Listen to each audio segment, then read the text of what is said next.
ठीक है। अब देखो अपने को क्या करना है, हमें L293D का मॉड्यूल बनाना है। सो L293D का मॉड्यूल क्या चीज होती है? L293D का मॉड्यूल का मतलब ये है, सबसे पहले L293D है क्या चीज?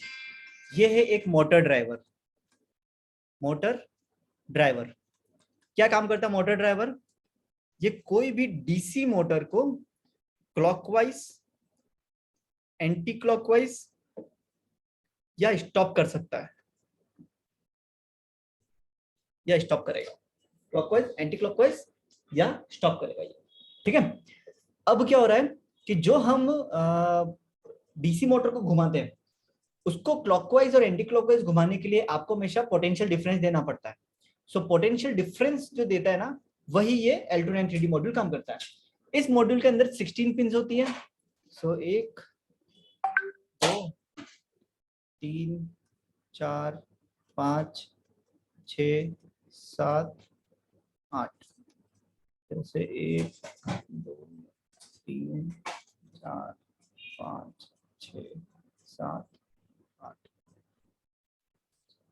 6 7 8 1 2 3 4 5 6 7 8।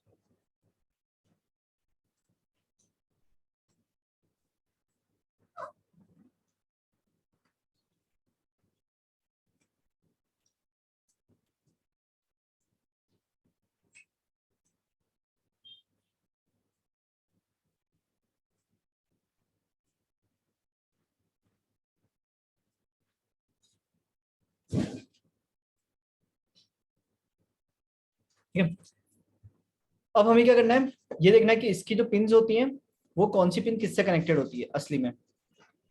सो क्या होता है यहाँ पे,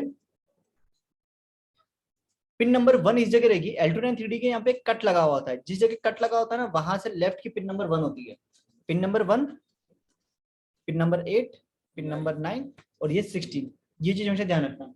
सो 8 के बाद ये जो रूल फॉलो करता है वो रूल फॉलो करता है डिप का, dual incline package. Dual incline package का मतलब क्या होता है कि जैसा लेफ्ट हैंड साइड में होगा वैसा ही राइट हैंड साइड में होगा।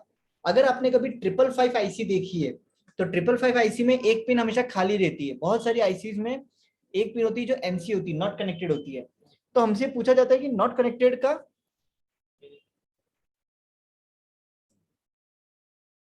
अब हम क्या करेंगे, ये डिप ट्रिप जो नॉट कनेक्टेड आईसीज होती है ना वो इसलिए होता है क्योंकि वो सब डिप पे बनी हुई होती है।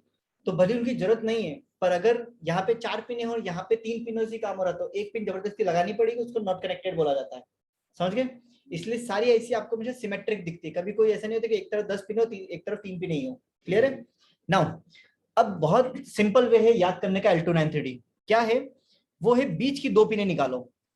तो एक पिन, ये लास्ट की पिन हो गई, ये सेकंड लास्ट की पिन हो गई, ये थर्ड लास्ट की पिन हो गई। बीच की 2 पिन, जो बीच की 2 पिन है उसको दे दो ग्राउंड। ग्राउंड दे दिया।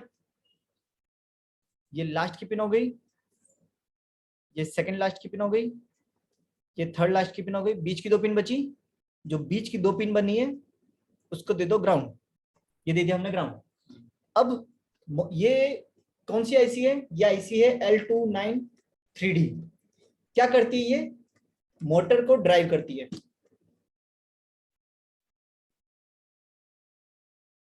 मोटर को ड्राइव करती है। अब जब मोटर को ड्राइव करती है तो मोटर ड्राइव करने का मतलब क्या होता है? Motor driver IC. कौन होता है मोटर ड्राइवर आईसी? कौन होगा मोटर ड्राइवर आईसी? जो मोटर को ड्राइव करेगा। मतलब हमें मोटर लगानी है तो हमने इधर लगा दिया मोटर M1, इधर इधर लगा दी मोटर। जो हम लेफ्ट हैंड साइड में चल रहे एग्जैक्ट रेप्लिका हमको बनाना है राइट हैंड साइड में। इधर लगा दी मोटर।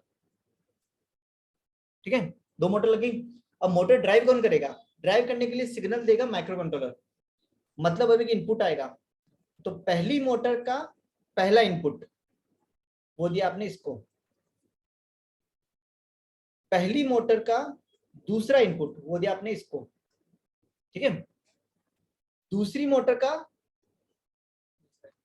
पहला इनपुट, 9 नंबर से चल रही ना, और दूसरी मोटर का दूसरा इनपुट दिया आपने इसको। ठीक है, अब ये जब पूरी प्रोसेस हो जाती है, छोटा नहीं होता ये,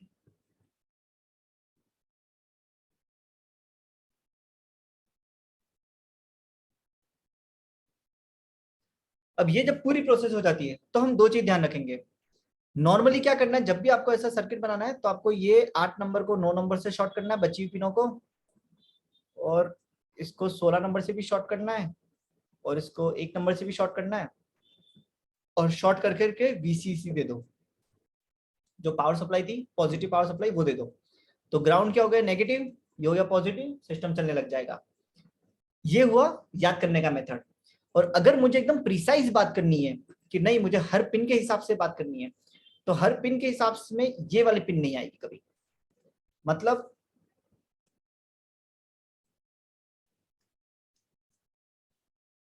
इस 9 नंबर को वीसीसी देना है, 1 नंबर को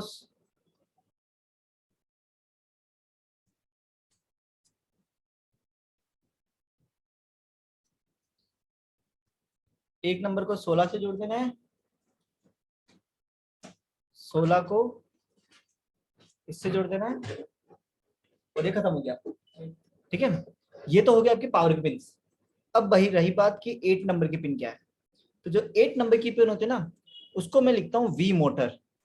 मोटर को देने का वोल्टेज, अगर आप इसको 5 वोल्टेज दोगे तो मोटर 5 पे चलेगी, आप 9 वोल्टेज दोगे तो मोटर 9 वोल्टेज पे चलेगी, आप 12 वोल्टेज पे दोगे तो मोटर 12 वोल्टेज पे चलेगी। पर इन सब को आपको क्या देना है, 5 वोल्टेज, 5 ही देना है। इससे ऊपर दोगे तो भी वो काम करेगा, पर 5 से 18 वोल्टेज तक ये बेयर करेगा। जो भी ये वोल्टेज है, ये है पावर सप्लाई का वोल्टेज, तो आप 5 से दे सकते हो, कोई दिक्कत नहीं है। बट यहाँ पे अगर आप वोल्टेज वेरी करोगे तो मोटर की स्पीड वेरी होगी। ठीक है, ये बात समझ यहाँ पे।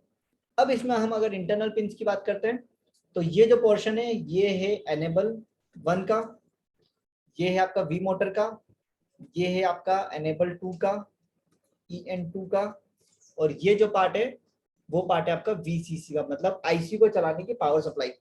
सो मान लीजिए कि मेरे पास में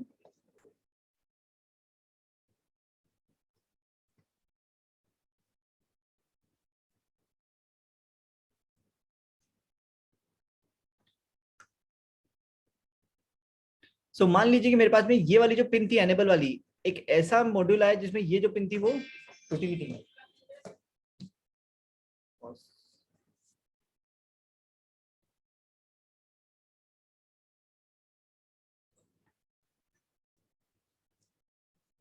ठीक है, देखो अगर मेरी ये पिन टूट गई कभी, तो अगर पिन टूट गई तो कोई प्रॉब्लम की बात नहीं है। इससे होगा क्या, सिर्फ ये मोटर घूमना बंद हो जाएगा। तो अगर मेरे सिस्टम में सिर्फ एक ही मोटर है तो मैं क्या करूंगा, अगर पिन टूट गई तो कोई बात नहीं, मैं मोटर दूसरी जगह लगा दूंगा। इनको बोतल में पानी पिलाओ। हाँ ठीक है, और ये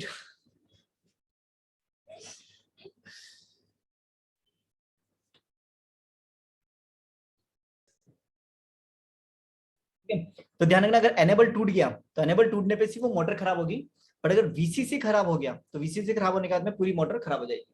सो कभी भी आईसी अगर नहीं चलती तो आपको दो चीज ध्यान देना है, या तो ग्राउंड नहीं मिल रहा होगा प्रोजेक्ट में, ठीक है, या एनेबल नहीं मिल रहा होगा प्रोजेक्ट में। तो हम अगर अलग पावर सप्लाई लगाते हैं तो इधर से एक ग्राउंड का तार लेना है और माइक्रो कंट्रोलर के ग्राउंड के साथ में जोड़ देना है। ठीक है, फिर आप इसको अलग से बैटरी लगा सकते हो, वो काम करेगा वहां पे। क्लियर हो गया कैसा बात है। ये जो हमने अभी देखा ये था L29 3D का आईसी। मॉड्यूल से कोई लेना देना, कौन सा मॉड्यूल यूज करा, कोई भी मॉड्यूल यूज करो, आईसी सबकी सेम रहेगी, पिंस कनेक्शन सबके सेम ही रहेंगे। तो अपने को हमेशा आईसी पढ़ना होता है, मॉड्यूल को भी पढ़ना नहीं होता है।